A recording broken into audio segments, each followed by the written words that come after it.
So, yesterday, Trump was impeached for the second time by the House of Representatives. They just went through it very quickly. There was no investigation. There was just one article of impeachment, and that was for inciting a riot. I don't think there needed to be an investigation because it was clear, especially I think to the people in the Capitol building at that time, what happened. All the Democrats voted for it and 10 Republicans. Okay. The last impeachment, there were no Republicans that voted for impeachment. This time there were 10. And it was very interesting to listen to what they said because they really were taking this quite seriously because it seems like the Republican Party is quite divided now between loyalty to Trump and really dealing with the circumstances, that have come about through his presidency. Okay, and many of them, their careers are linked, so they see it to Trump in the sense that they're afraid of his criticism and they're afraid of losing his base.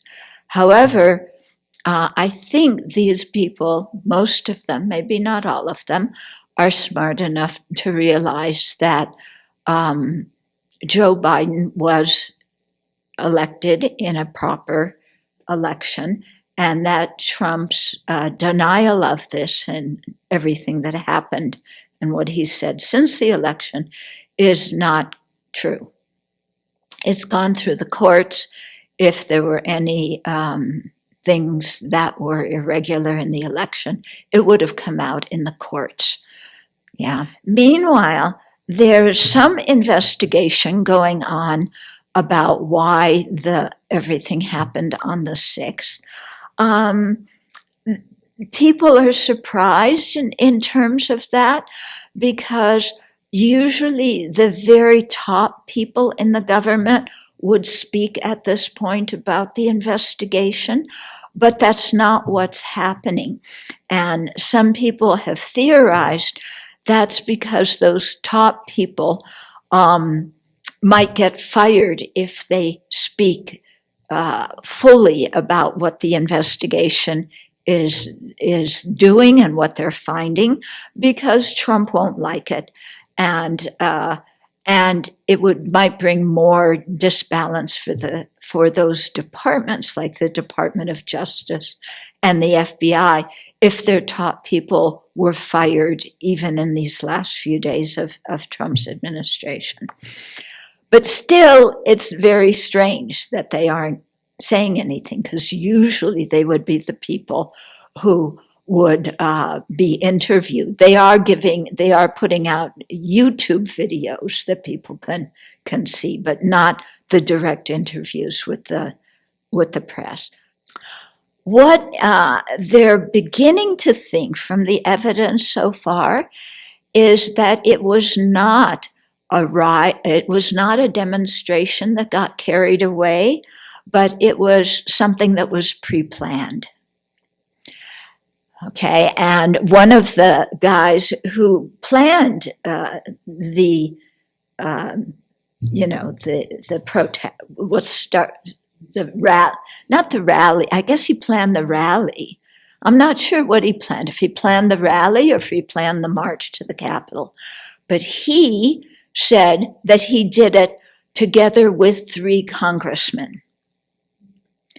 Okay, now that is scary because when people who are elected to public office or people in the police or in the military, and they found a few people from the police and the military and the National Guard who participated in the riot and who are subsequently getting arrested. But the Congress people haven't gotten arrested. But that is very scary because these are the people who, in the case of the police, are employed. In the case of the Congress people. They've been elected to protect the Constitution and protect the country. And when they start going off into conspiracy theories and an attempt to overthrow a fair and proper election, that becomes very dangerous for the country. I got my degree in history at UCLA, and this is one of the things that I remember so often happened before coups or at coups, actually, and revolutions, is that the military stepped in and sided with the people who wanted to take power. Fortunately, so far, our military, the head capos, have, said publicly and to, the people in the military, that the military in the U.S. is in no way to be involved in political things, which is good. It's the way the country was founded. It's the only way to have stability, because as soon as having power depends on having the support of the military, then you have what goes on in so many other countries. Okay, so we definitely don't want that, but it seems that some people in the military, the National Guard, the police force, as individuals, are taking part in that. Yeah, they don't know, even some of the on-guard police may have been involved. There's some Congress people have asked for an investigation, because it seems like the day before the riot, some Congress people were giving tours of the Capitol.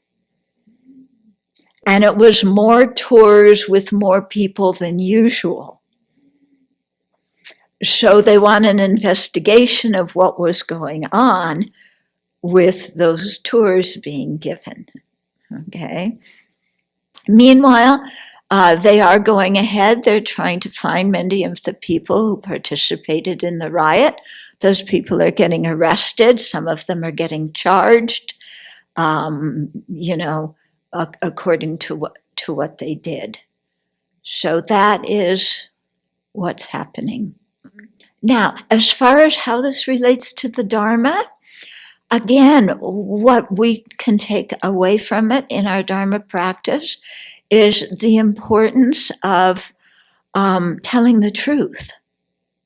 Yeah, and how important the truth is. Actually, that's one of the things, one of the Republican Congress people who voted in favor of impeachment, he said to the other people in his caucus, he said, you must go home and tell your constituents the truth. It's very important that the people have the truth now about what actually happened with the election. Yeah, because what's happened is many people have gotten wrong information, believed wrong information, and that's what's fueled their anger. On top of this, then you have the usual groups who would show up at something like this: the white nationalists, the Proud Boys, these kind of groups, which are actually quite dangerous. And now, finally, the government, it seems, hopefully, the intelligence services are realizing the danger of domestic terrorism. Yeah, because it right now is much more of a threat to the stability and security of the country than foreign terrorism. So hopefully they will investigate that more. Yeah, so lying. What happens when you lie? Look at how a whole country has been thrown into disarray because of lies. The importance of telling the truth, even though something started out as lies, when it's revealed as being lies, saying that to the public, letting people have the correct information. Yeah. The importance of when you have made a mistake, admitting that mistake and apologizing. That's one of the things that seems to have disturbed many of the people who voted for information, is that on the president, for impeachment, is that there's been no expression of taking responsibility on behalf of the president. There's been no apology at all, nothing about that. Yeah. And it actually took him some time to call for calm. And even when he initially did, it was by first repeating the lie that it was a stolen election. And even though it was stolen, still we have to have calm in the country. But he still has not conceded, has not acknowledged that Biden will be inaugurated, although he said he will not, or that Biden will be the next president, but he says he will not attend the inauguration. But anyway, here we see, when you have done something that has harmed people, the importance of owning it publicly and making amends and setting the record straight. So in our Dharma practice, we start out doing that with purification, with the 4 opponent powers, and especially with the one of regret, really beginning by owning to ourselves and in the presence of the 3 jewels what our mistakes have been. In the one of restoring the relationship, that's where the important thing is that whoever you had a negative attitude towards or whoever you harmed, you generate a virtuous attitude. And as much as possible, to restore the relationship, and as part of the remedial action, you make public amends. You apologize to the person. If you can, if you're a public official, you acknowledge your mistake and you apologize. So it has to be a sincere apology, not an apology so that people will still vote for you, even though you're not at all sorry for what you did. Yeah. So really, apologies have to be sincere. So, we can see in our spiritual practice, it comes right there in the 4 opponent powers. And then, of course, making a determination not to do the action again. Yeah.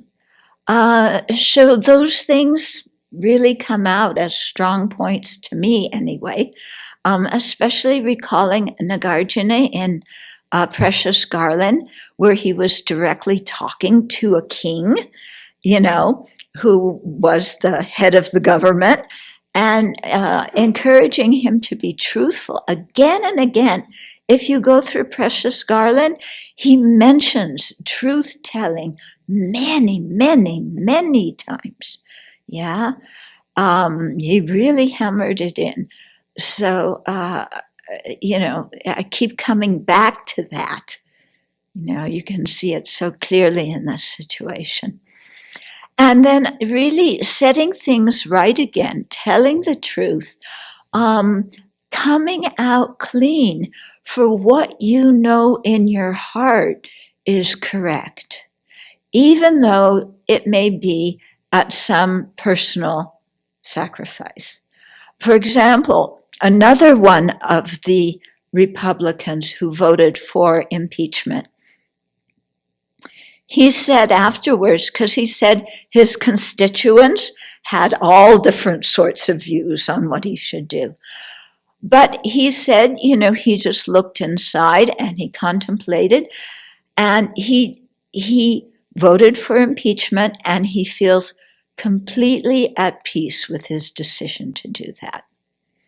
And he recognizes that his constituents may not vote for him again, Okay, some of them, but others of them will, and they'll respect what he did. But the important thing is that in his own heart, he feels at peace with what he's done, in terms of with other people. So that's also another thing to take out of this in terms of our own Dharma practice. Yeah. So that we can really, if we don't feel at peace with something, even though we may look good to other people, we need to check up. Yeah. Why don't I feel at peace? What's going on? And then figure out what we're holding on to. Okay. So that we can, it may be some wrong idea that we need to let go of, or it may be that we haven't been completely honest with ourselves about things either. But, to really check that out.